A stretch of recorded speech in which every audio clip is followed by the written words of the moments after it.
Hello everyone, स्वागत है आप सभी का आपके अपने यूट्यूब चैनल एग्ज़ाम सक्सेस पर। आज हम देखेंगे प्रयोगशाला तकनीशियन परीक्षा में विगत कई वर्षों में पूछे गए क्वेश्चन आंसर। यह आपका बहुत ही महत्वपूर्ण क्वेश्चन आंसर है, तो वीडियो को मिस मत करिएगा, लास्ट तक ज़रूर देखिएगा। चलिए आज का पहला क्वेश्चन देखते हैं क्या है। तो आज का हमारा पहला क्वेश्चन है, प्रमस्तिष्क गोलार्ध केंद्र है। प्रमस्तिष्क गोलार्ध केंद्र है, तो इसका करेक्ट आंसर हो जाएगा आपका इन सभी का। जो प्रमस्तिष्क गोलार्ध केंद्र है, सोचने का, इच्छा शक्ति का, युक्ति का, इन सभी का क्या है, गोलार्ध केंद्र है। तो इसका करेक्ट आंसर आपको लेना है ऑप्शन नंबर डी। अगला देख लेते हैं, क्रोमोसोम पर जीन पोजीशन कहलाती है। क्रोमोसोम पर जीन पोजीशन कहलाती है, तो इसका करेक्ट आंसर हो जाएगा option number A, locus. Chromosome पर जीन पोजीशन लोकस कहलाती है, तो हमारा ऑप्शन नंबर ए बिल्कुल करेक्ट आंसर हो जाएगा। अगला देख लेते हैं, रक्त में यूरिया की उपस्थिति कहलाती है। रक्त में यूरिया की उपस्थिति कहलाती है, तो रक्त में यूरिया की उपस्थिति क्या कहलाती है, तो इसका करेक्ट आंसर हो जाएगा यूरीमिया। यूरीमिया रक्त में यूरिया की उपस्थिति होती है। अगला देख लेते हैं, निम्न में से कौन पारिस्थितिक तंत्र की क्रियात्मक इकाई नहीं है। देखिए यहाँ पर क्वेश्चन क्या पूछ रहा है, निम्न में से कौन पारिस्थितिक तंत्र की क्रियात्मक इकाई नहीं है। तो उत्पादकता यह भी पारिस्थितिक तंत्र की इकाई है, ऊर्जा प्रवाह भी है, अपघटन भी है, तो नहीं में कौन सा हो जाएगा, स्थिरीकरण। स्थिरीकरण पारिस्थितिक तंत्र की क्रियात्मक इकाई नहीं है। अगला देख लेते हैं, मेंढक हृदय के कार्डियक मसल्स में पाया जाने वाला फाइबर कहलाता है। मेंढक हृदय के कार्डियक मसल्स में पाया जाने वाला फाइबर कहलाता है, तो इसका करेक्ट आंसर हो जाएगा परकिंजे फाइबर। आपको याद रखना है, मेंढक के हृदय की कार्डियल मसल्स में पाया जाने वाला फाइबर क्या कहलाता है, तो परकिंजे फाइबर कहलाता है। अगला देखते हैं,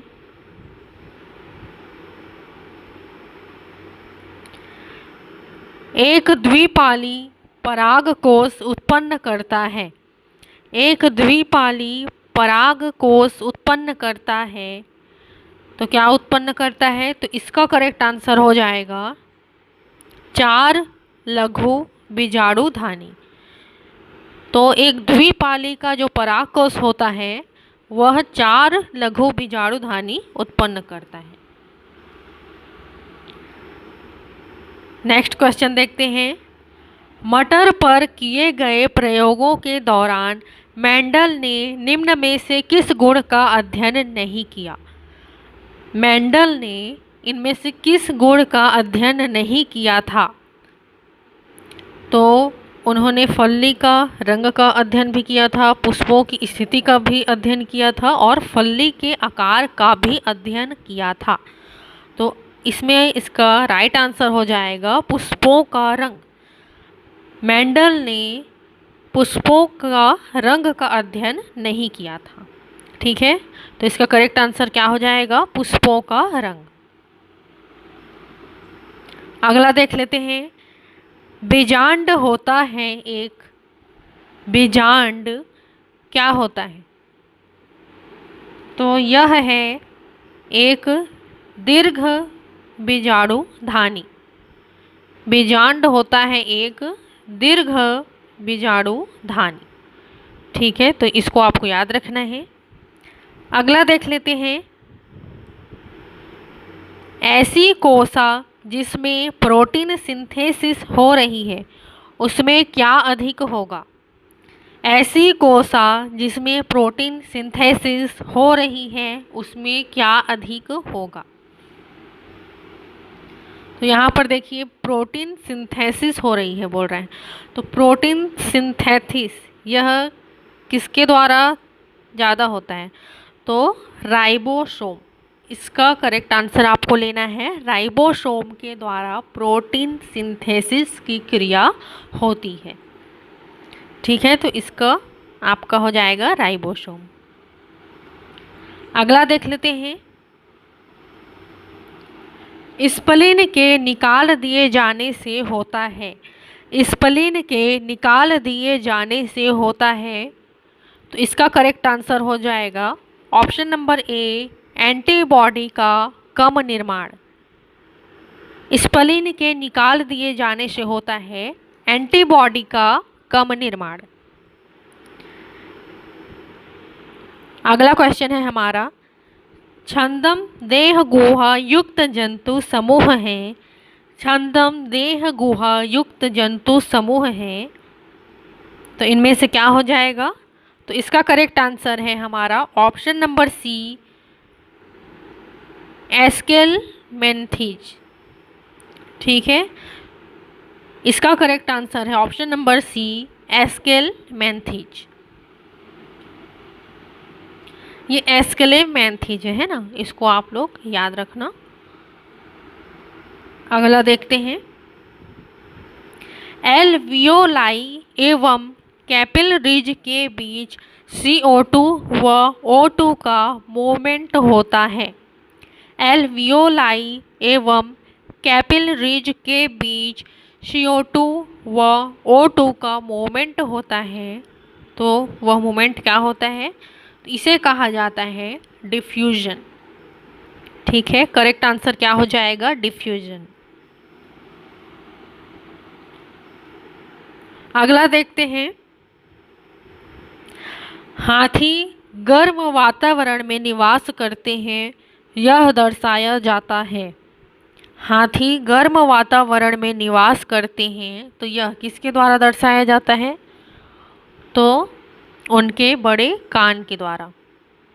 हाथी गर्म वातावरण में निवास करते हैं, यह दर्शाया जाता है हाथी के बड़े कान के द्वारा। अगला देखते हैं। फेगोसोमो एवं पिनोसोमो को सम्मिलित रूप से कहते हैं। फेगोसोमो एवं पिनोसोमो को सम्मिलित रूप से कहते हैं, तो इसका राइट आंसर हो जाएगा ऑप्शन नंबर ए, एंडोसोमस। फेगोसोमो एवं पिनोसोमो को सम्मिलित रूप से एंडोसोमस कहा जाता है। अगला देखते हैं। उच्च रक्तचाप नियंत्रण हेतु उपयोग में लाया जाने वाला रेसरपाइन प्राप्त किया जाता है। उच्च रक्तचाप नियंत्रण हेतु उपयोग में लाया जाने वाला रेसरपाइन प्राप्त किया जाता है, तो किसके द्वारा प्राप्त किया जाता है? तो यह हो जाएगा राउवोलिफेरा से। राउवोलिफेरा से प्राप्त किया जाता है। अगला देखते हैं। अधिपादपों के हवा में लटकने वाली जड़ों में उपस्थित गुंठिका होते हैं। रूपांतरित तो क्या होते हैं? तो इसका करेक्ट आंसर हो जाएगा बाह्य त्वचा। अधिपादपों के हवा में लटकने वाली जड़ों में उपस्थित गुंठिका होते हैं बाह्य त्वचा।